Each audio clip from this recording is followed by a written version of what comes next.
नए कानून को लेकर मालथौन नगर परिषद कार्यालय में जन जागरूकता शिविर का आयोजन किया गया। दरअसल 1 जुलाई से देश भर में भारत सरकार द्वारा अंग्रेजों के जमाने के कानून में संशोधन कर नए भारत के नवीन विधान को लागू किया जा रहा है।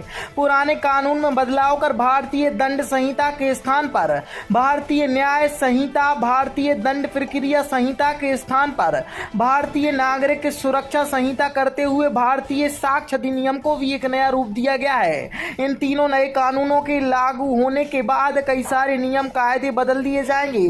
वहीं सीआरपीसी में जहां कुल 484 धाराएं थीं, वहीं भारतीय नागरिक सुरक्षा संहिता में 531 धाराएं हैं, जो आज से देश भर में लागू किया जा रहा है। इसी कानून को लेकर मालथौन नगर परिषद कार्यालय में कार्यक्रम का आयोजन किया गया, जहां थाना प्रभारी योगेंद्र सहदांगी के नेतृत्व में नए कानून लागू किए जाने के संबंध में नवीन विधान को विस्तृत रूप से समझाया गया।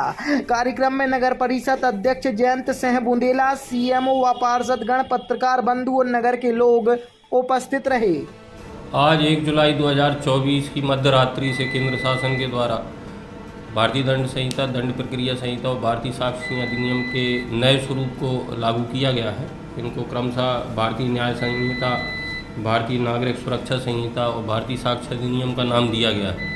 इनके जो परिवर्तित खंड हैं, जो जिनके संख्या रूप में परिवर्तित हुई हैं, उनके बारे में जन जागरूकता लाने के लिए, प्रचार प्रसार के लिए हमारे द्वारा एक कार्यक्रम किया गया था, जिसमें नगर के सभी गणमान्य नागरिक, मीडिया बंधु और अन्य जनप्रतिनिधिगण, जन सामान्य उपस्थित हुआ था।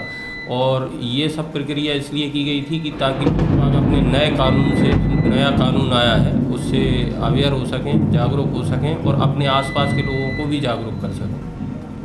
कई सारी धाराएं परिवर्तित हुई हैं, जैसे 307 के स्थान पर खंड 109 लगेगा। इस तरह से अलग अलग धाराएं परिवर्तित हुई हैं। इसमें एक मुख्य परिवर्तन जो आया है वो ये भी आया है कि जिनमें 7 साल से कम की सज़ा है, उनमें पुलिस यदि उसको संदेह होता है तो डीएसपी महोदय की अनुमति से उसमें प्रारंभिक जाँच भी कर सकती है 15 दिनों के 14 दिनों के अंदर, और फिर उसके हिसाब से उसमें कार्रवाई कर सकती है।